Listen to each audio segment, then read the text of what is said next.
Listrik itu untuk mengurangi emisi kan. Tapi tiap malam itu harus charge. Jadi sangat tergantung ke pembangkit. Kalau pembangkitnya tetap PLTU, itu hanya berpindah emisi itu dari knalpot mobil ke cerobong pembangkit uap. Jadi harus bersamaan membikin. Pemerintah sudah punya program itu, tapi sampai sekarang juga kemajuannya lambat. 끊임없이 혁신의 리더십을 보여주는 또 하나의 성공 사례입니다. Hari ini kita telah memulai babak baru dalam meletakkan sebuah tonggak komitmen kita untuk menjadi pemain global di ekosistem EV, sel baterai, dan juga electric vehicle. Dan saya yakin bahwa kompetisi kita dengan negara-negara lain akan bisa kita menangkan. Karena tambangnya ada di sini, nikelnya ada di sini, bauksit-nya ada di sini, tembaganya ada di sini. Ada smelter, masuk ke kathode dan prekursor, kemudian masuk ke EV baterai, kemudian pabrik mobilnya ada di sini. Terintegrasi dalam sebuah ekosistem. Untuk mobil listrik, siapa yang bisa menghadang kita kalau kondisinya sangat kompetitif seperti itu?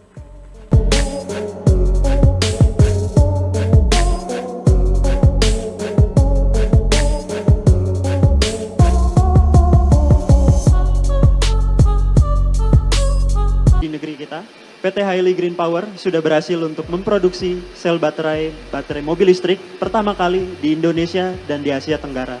Sel-sel tersebut tentu saja diproduksi oleh putra-putri bangsa kita yang sebelumnya sudah diberikan pengetahuan terkait produksi sel baterai tersebut langsung di Korea Selatan dan di Cina.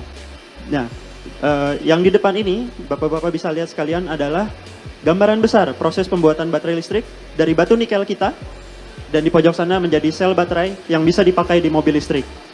Dalam setahun, kita bisa membuat 10 gigawatt atau sekitar 150 sampai 160 ribu mobil listrik tergantung dengan range-nya. Dan dengan keberhasilan Indonesia memproduksi baterai secara lokal, maka Indonesia sudah menjadi yang terdepan untuk menciptakan ekosistem kendaraan listrik. 님의 서명은 인도네시아와 현대자동차 그룹이 자동차 산업의 미래에 대해 공유하는 비전과 그 비전을 실현하기 위한 협력 의지를 상징합니다. 그 협력의 의지가 이뤄져 5년이 지난 오늘에 우리는 북카시의 All New 코나 일렉트릭의 생산을 기념하는 뜻깊은 자리에 모여 있습니다. 아울러 저는 이곳에서 생산되는 코나 일렉트릭이 현대차그룹과 LG 에너지 솔루션과 함께 인도네시아에서 생산한 배터리를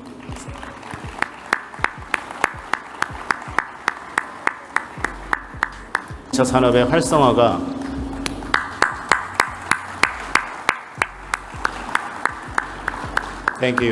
현대차그룹은 인도네시아의 전기차 산업의 활성화가 동남아시아의 전체 새로운 경제적 기회를 제공할 것이라고 확신합니다. 조코위 대통령께서는 이미 2030년까지 국내에서 60만 대의 전기차를 생산하겠다는 목표를 제시하셨습니다. 이러한 목표는 매우 합리적이라고 생각합니다. 인도네시아는 동남아시아의 최대 자동차 시장의 거점이며 여기서 생산되고 판매되는 차량들은 동남아 전체 약 7억 명의 잠재 고객들에게 새로운 기준을 제시하고 있기 때문입니다. 또한 인도네시아의 철 그리고 니켈 등과 여러 광물 또한 전 세계에 공급될 수백만 대의 전기차 배터리. Hari ini kita telah memulai babak baru dalam meletakkan sebuah tonggak komitmen kita untuk menjadi pemain global di ekosistem EV, sel baterai, dan juga electric vehicle.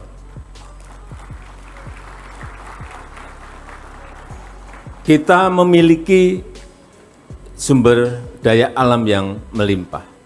Tetapi berpuluh tahun hanya kita ekspor dalam bentuk raw material, dalam bentuk bahan mentah, tidak memiliki nilai tambah, tapi material kita semakin hari semakin habis. Tetapi sekarang dengan dibangunnya smelter, dengan dibangunnya pabrik sel baterai kendaraan listrik, kita akan menjadi pemain global yang penting dalam global supply chain untuk kendaraan listrik. Dan ini saya harus menyampaikan apa adanya, ini berkat visi dan keberanian dari Chairman Chung, yang dalam kondisi COVID, dalam kondisi pandemi, beliau berani memutuskan, berani mengeksekusi untuk memulai proyek besar ini. Oleh sebab itu, saya sekali lagi ingin memberikan apresiasi kepada Chairman Chung yang telah berani memutuskan sesuatu yang penting dalam kondisi pandemi. Kemudian yang paling penting, kita harus betul-betul bisa masuk sebagai pemain global dalam supply chain kendaraan listrik. Satu ini sudah dimulai, dan ini merupakan pabrik sel baterai EV yang pertama dan yang terbesar di Asia Tenggara. Dan saya yakin bahwa kompetisi kita dengan negara-negara lain akan bisa kita menangkan, karena tambangnya ada di sini, nikelnya ada di sini, bauksit-nya ada di sini, tembaganya ada di sini, ada smelter, masuk ke kathode dan prekursor, kemudian masuk ke EV baterai, kemudian pabrik mobilnya ada di sini, terintegrasi dalam sebuah ekosistem. Untuk mobil listrik, siapa yang bisa menghadang kita kalau kondisinya sangat kompetitif seperti itu?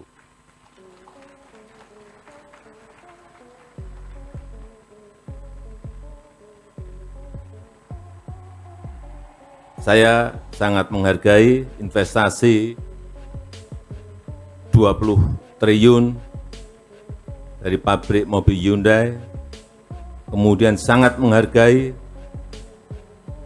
grand package ekosistem baterai listrik yang terintegrasi yang sebentar lagi kita resmikan pada hari ini, yaitu konsorsium antara Hyundai dan LG